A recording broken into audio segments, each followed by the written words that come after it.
Ganito kalakas ang magnitude 7.8. Dito, ang sentro ng lindol noong June 8, 2026. Niyarig ng magnitude 7.8 na lindol ang Sarangani pasado alas 7 ng umaga kanina. Isang buwan na ang nakalipas. Wala nang yanigin ng malakas na lindol ang Sarangani at ang mga kalapit na bayan nito. Pero pagdating namin dito, saka lang namin nakita ang tunay na lawak ng pinsalang iniwan nito. May mga bahay na hindi na muling matitirahan. Ito, gimang-giba na. Oh. May mga pamilyang hanggang ngayon ay bumabangon pa rin. At may isang kwento rito na hindi ko makakalimutan. Ayun, batong gumulong. Ay! Ayun siya, laki. Bira ko niya na. Hinagit po kayo. Hindi pa doon nagtatapos ang araw na yun. May isa pang pangyayari na hindi namin inaasahan. Mukhang nasa niya si kuya na bumalik. Tapos hindi pa kaya doon? Bro, balik daw tayo, hindi daw kaya. Ngayong episode ay naandito tayo sa pinakadulong baba ng Pilipinas. Dito yung epicenter o malapit dito yung epicenter sa Sarangani, sa may Glan. Tumigil din muna kami dito at para tignan nyo na pinsalang tulay.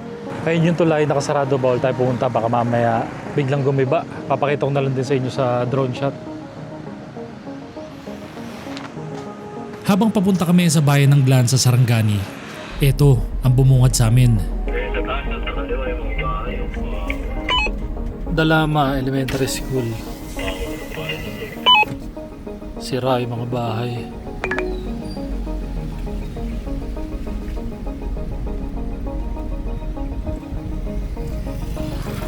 Ngayon, nakakyatin natin itong mga gumuhong bahay dito. Oh. Ayan, ang daming mga nagtauban na bahay. Makikita nyo. Kawawa naman sila. Sana makarecover ang mga tinamaan ng lindol. Makita nyo, biyak-biyak na yung ano. To, kayo nakatira dito? Kayo nakatira? Nung lumindol, sobrang lakas talaga. Nung nangyari yung lindol nung June 8, tama ano, nasaan kayo nun? Nasa school. Tapos ganito na pag-uwi nyo. Pag-uwi Sobrang lakas ko. talaga. Sobrang lakas. Takot. So ngayon, nakatira ka naman sa school. Sa school kayo ngayon lumipat. Ilan ang bahay na nandito? Mga 30? Ayan o. Grabe yung biyak na biyak. Saan ang bahay nyo dyan? Ito, kanina yung mga yan. Hindi natin mapapasok yan? Hindi. Pwede? Ha? Eh yung iba, pwede natin pasukin? Yun o. May tao pa dun eh. So yun, nakakalungkot isipin no, nangyari sa sobrang lakas na, Lugar na to, ano no? matatamis. Di, wala na no? Ayun sabi, anong pangalan mo? Wala na makatira rito. Kyle. Ayun sabi ni Kyle, nakakamiss nga itong lugar nila dito, itong tinitirahan nila. Kasi ang ganda rin ng view nyo dito no? Buti ka mo, nasa school kayo. Nung nangyari yun. Ano na, first day of school yun, June 8 no? Buti ka mo, nasa school kayo. Nung nasa school kayo, yung school nyo gumiba naman, hindi? Hindi naman. Matibay.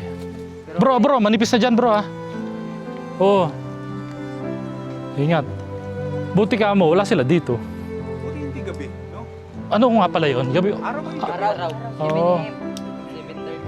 7:30. So yun na, ikutin pa natin itong lugar nila. Wala naman. Pero mga Pero walang nadisgrasya dito sa loob. Naglabas na sila lahat. May isa. Ano nangyari? na Pero buhay pa naman. Oo. Makikita nyo.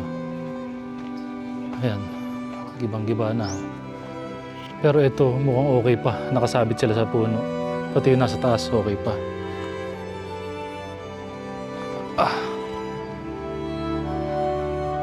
Ito, gibang-giba na. Oh. Wala.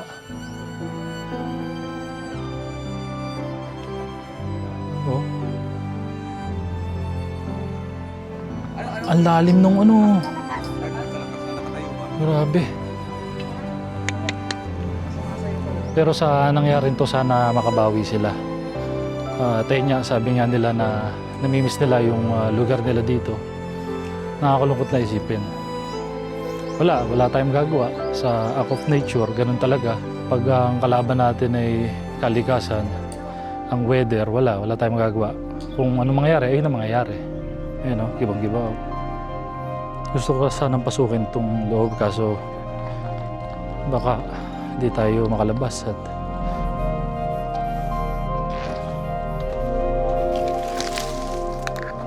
Tsaka computer shop yun. computer shop to. Sa loob bro, sa ilalim. May mga PC pa? Yung parang mga machine. Ang laki ng uka, no? Grabe. Oh, Pero pag gabi yun nangyari, daming patay. nako. Buti ka mo, hindi gabi, no? Meron pa doon sa taas. Gumiba rin doon. Meron din doon. Baka mamaya biglang muna to, no? Dahan-dahan lang. Nilagyan lang nila. Oy! Delikado to, ah. Yung drainage system, ayan, oh. Biyak-biyak na yung ano ba tawag dyan, yung malalaking bilog. Aray ko. Ganito kalakas ang magnitude 7.8. Biruin nyo. Ang laki ng biyak sa gitna. Nakakalungkot pa rin.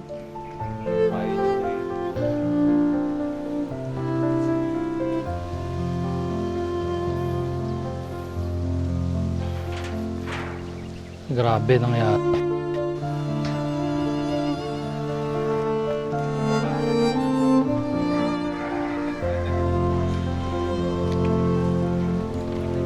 Thank you. Sana mapalitan pa na mas maganda ang titirahan nyo. Ingat lang kayo lagi. At sipag lang.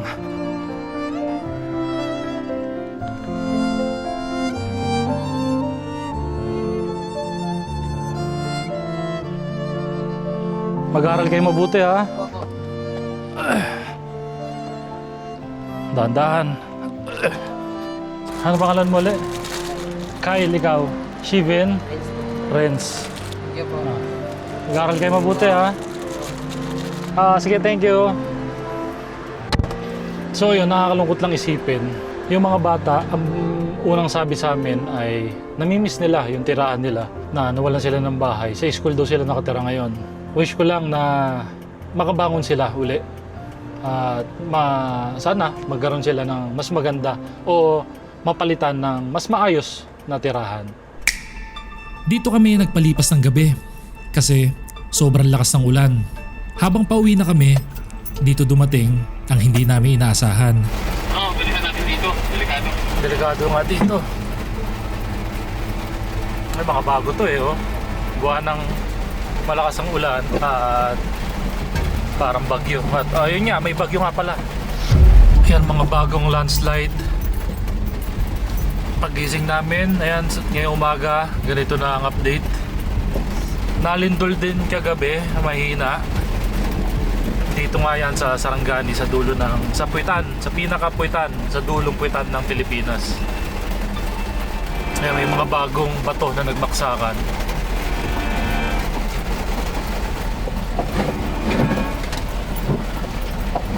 Sabi nila, yung arko daw doon sa unahan ay parado. Ngayon, chichikin namin kung passable. Pag hindi kami makadaan, walang gagawin. Stranded siguro kami dito sa Sarangani at hihintayin muna namin maayos. Doon na tayo, huwag kayong tinikit sa puno. Babalik tayo, bro. Muna siguro kayo, Kuya Boy, baka nandiyan pa kayo sa ano. Patras nga muna, bro, baka bawaksak nga itong puno.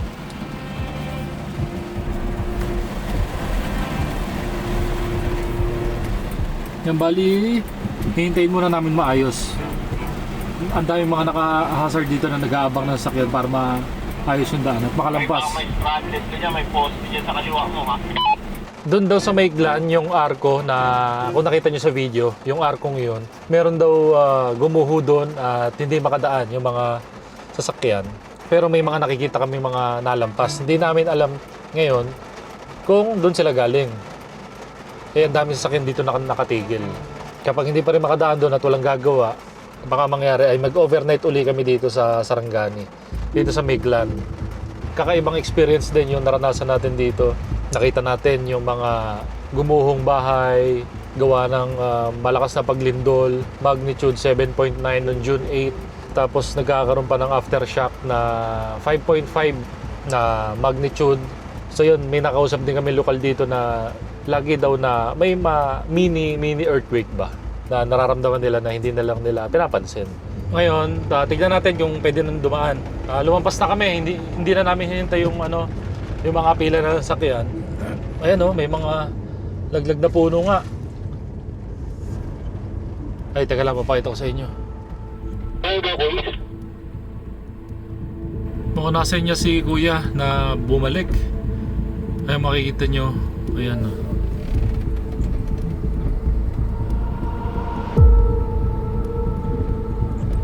Ayan ang bago. Wala pa, balik tayo. Wala pa daw.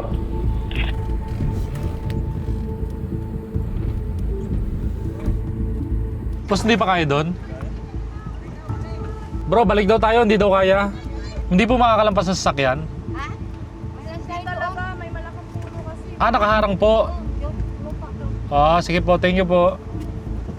Hindi po kaya doon talaga. Hindi talaga makaya, sige. sir. One lane muna namin, kunin muna mga unit namin dyan. Oo. Ano pong may puno po? May puno. Pati landslide. Landslide din. Saka balik daw tayo bro kasi possible magbubagsak. Oo, delikado. Tena. Sana maayos na at matanggal na yung nakabara sa kalsada.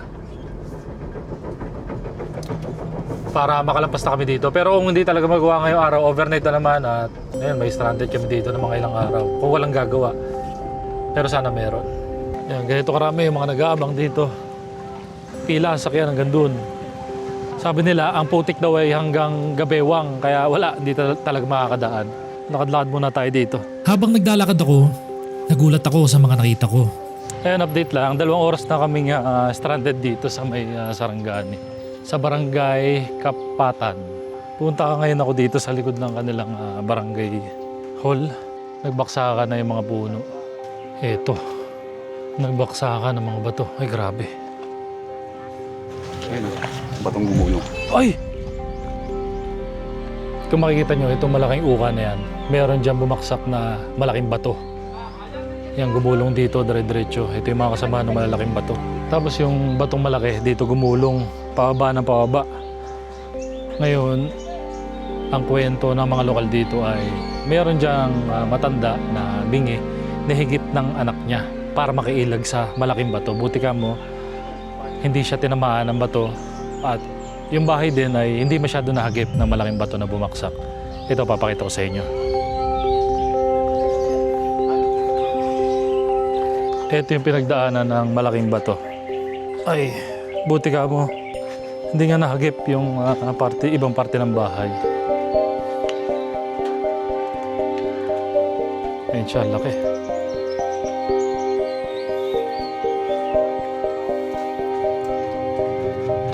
Para ma-imagine nyo lang kung gaano kalaki. Ang height ko ay 5'10". Mas malaki sa akin, no?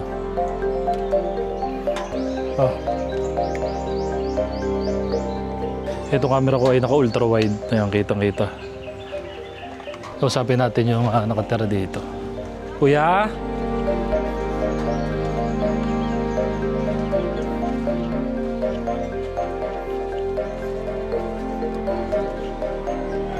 Kuya? Hello po.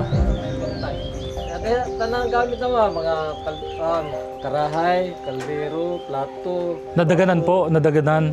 Ha? Nadaganan po. Nadaganan. Gikan dito.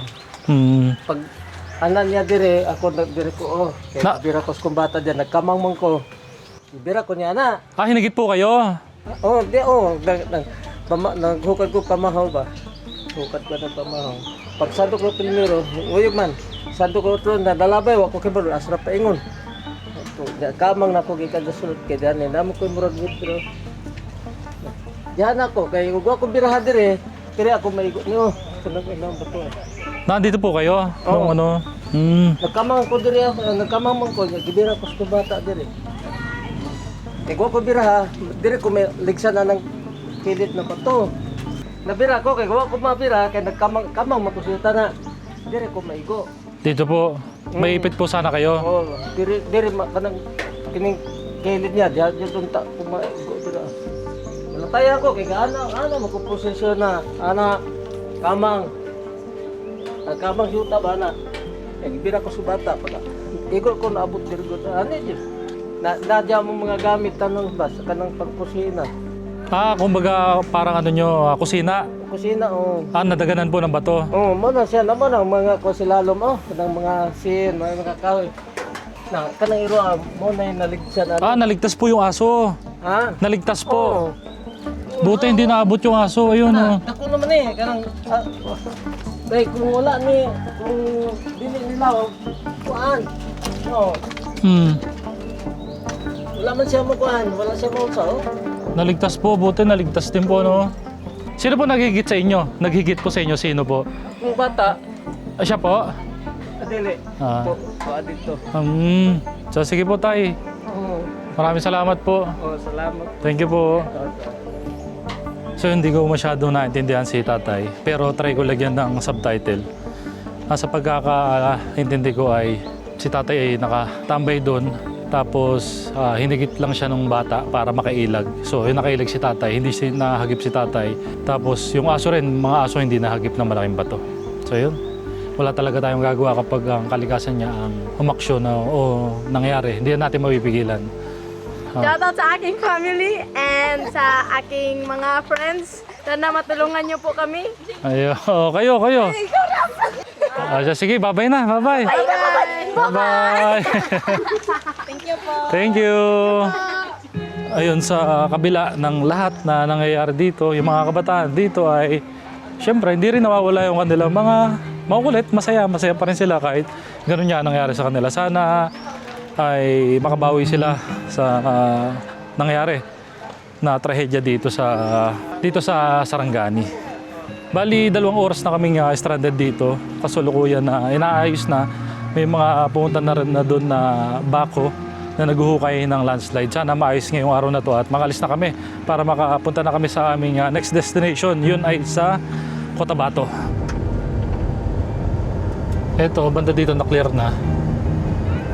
So yun, buti ka mo ay nga na gawa ka agad na action dito sa may Sarangani. Kung nakita nyo sa drone shot, ito ay lubog na lubog talaga hanggang bewang. Kakaibang experience ang nangyari dito sa sinasagawa naming Philippine Loop. Stay safe po sa atin lahat at sana po makabangon na Sarangani sa naranasan nitong malakas na paglindol. Ayun lang po, maraming salamat sa panonood. Thank you.